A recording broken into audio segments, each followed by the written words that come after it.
विद्यार्थियों, इस चैनल पर आपका स्वागत है।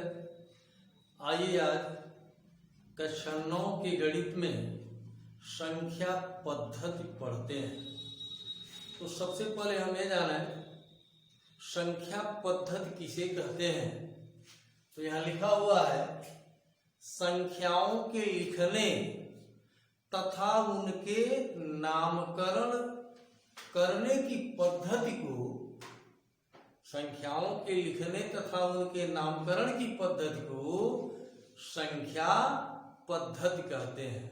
तो आइए संख्या पद्धति में संख्याएं किस प्रकार लिखते हैं और उनको अलग अलग उनका नामकरण कैसे हुआ है उसके विषय में जानते हैं, या ये कह सकते हैं कि संख्याएं कितने प्रकार की होती हैं इसके विषय में हम जानते हैं।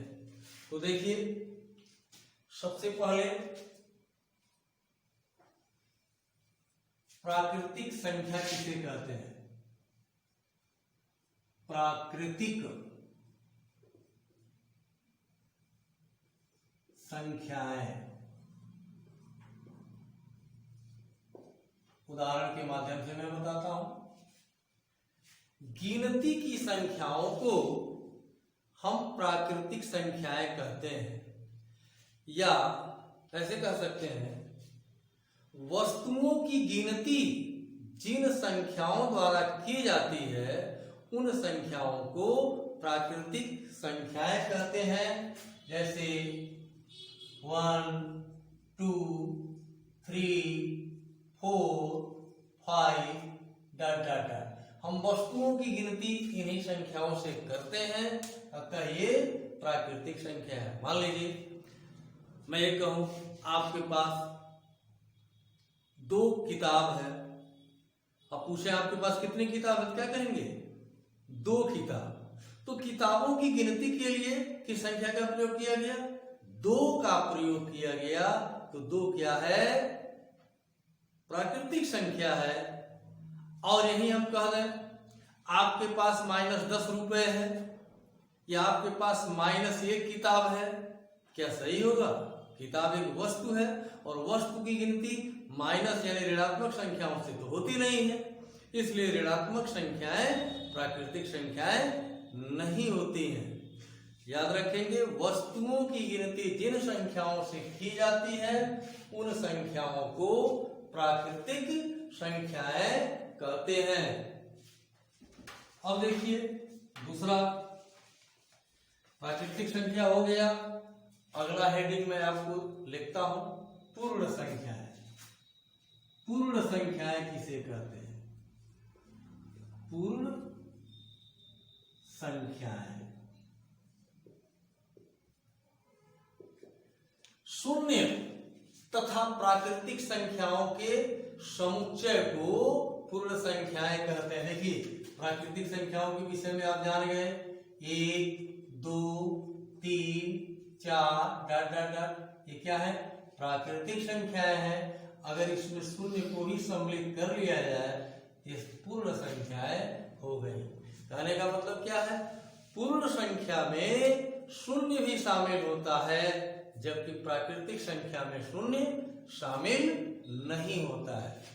अब देखिए अगला हेडिंग पूर्णांक। पूर्णांक पूर्णांक किसे कहते हैं? यहां लिखता हूं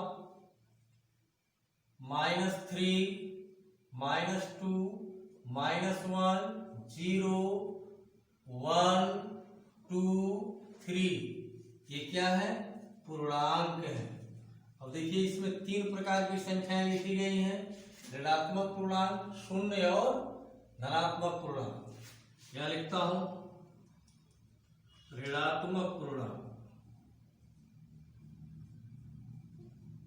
ऋणात्मक पूर्णांक। ऋणात्मक पूर्णांक किसको कहते हैं?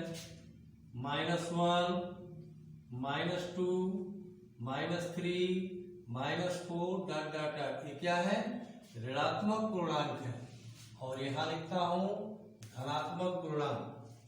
यहाँ ऋणात्मक पूर्णांक या ऋण पूर्णांक इसको कह सकते हैं, ऋणात्मक पूर्णांक या ऋण पूर्णांक, ऋण पूर्णांक, यहां धन पूर्णांक लिखता हूं, धन पूर्णांक,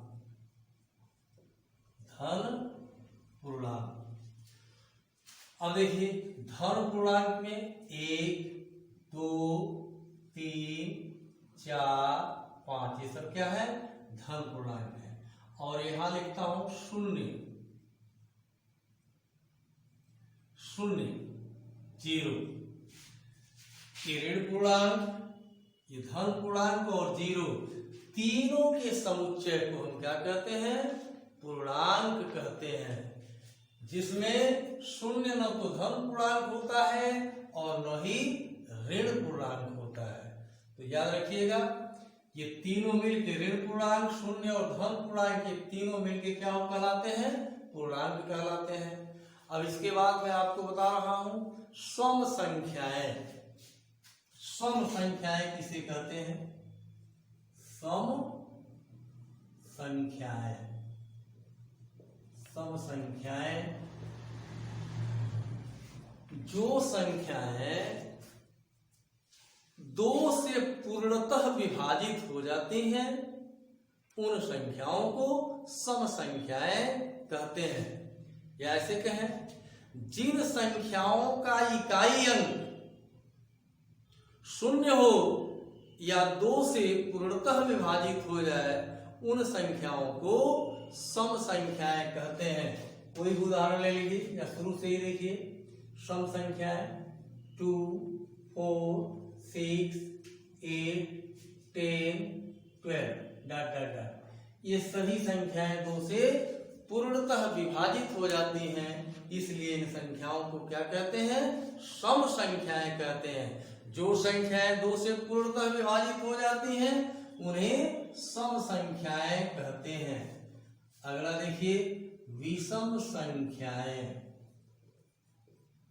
विषम संख्याएं जो संख्याएं 2 से पूर्णतः विभाजित नहीं होती हैं, उन्हें विषम संख्याएं कहते हैं।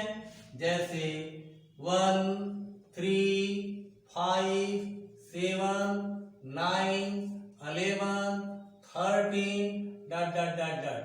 ये जितनी संख्याएं लिखी गई हैं, ये संख्याएं 2 से पूर्णतः विभाजित नहीं होती हैं, अतः ये संख्याएं विषम संख्याएं हैं। अब देखिए अगला हेडिंग, अभाज्य संख्याएं। अभाज्य संख्याएं, अभाज्य संख्याएं किसे कहते हैं?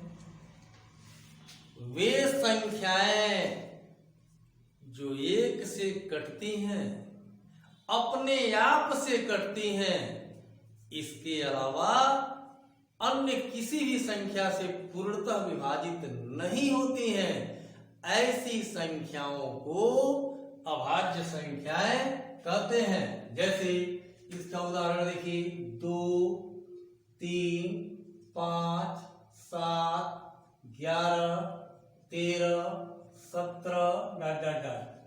इन सभी संख्याओं पर विचार करिए।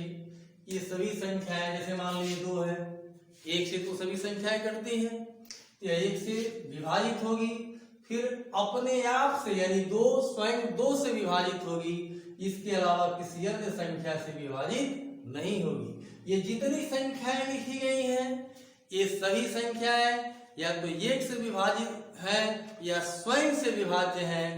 1 और स्वयं के अलावा किसी अन्य संख्या से विभाजित होने वाली नहीं है, इसलिए ये अभाज्य संख्याएं हैं। अगला हेडिंग, भाज्य संख्याएं। भाज्य संख्याएं यानी जो संख्या, वे संख्याएं जो 1 से कटती हैं, अपने आप से कटती हैं, इसके अलावा किसी अन्य संख्या से भी कट जाती हैं, ऐसी संख्याओं को भाज्य संख्याएं कहते हैं। जैसे इसका उदाहरण आपके सामने रखता हूं, 4 1 से कटेगा, स्वयं 4 से कटेगा, इसके अलावा ये 2 से भी कटेगा, इसलिए क्या है? भाज्य संख्या। 6, 8, 9, 10, 12 डॉट डॉट डॉट, ये सभी संख्याएं एक और स्वयं के अलावा किसी अन्य संख्या से भी विभाजित हो जाती हैं, इसलिए संख्याएं क्या है? भाज्य संख्याएं या विभाज्य संख्याएं हैं। तो विद्यार्थियों, ये इन संख्याओं का नामकरण किया गया है। ये सब किसके विषय में? ये सब क्या है? संख्याएं हैं। हमने जो भी आपको बताया संख्याओं के विषय में बताया गया है। इन संख्याओं को अलग अलग नामों से हम पुकारते हैं, यानी इनका नामकरण किया गया है। इसी के आधार पर संख्या पद्धति की परिभाषा दी गई है। इस संख्याओं के लिखने एवं उनके नामकरण के पद्धति को संख्या पद्धति कहते हैं। तो देखिए, संख्या पद्धति के विषय में इतना बताया गया। अब इसके आगे इसके क्वेश्चंस को बताया जाएगा।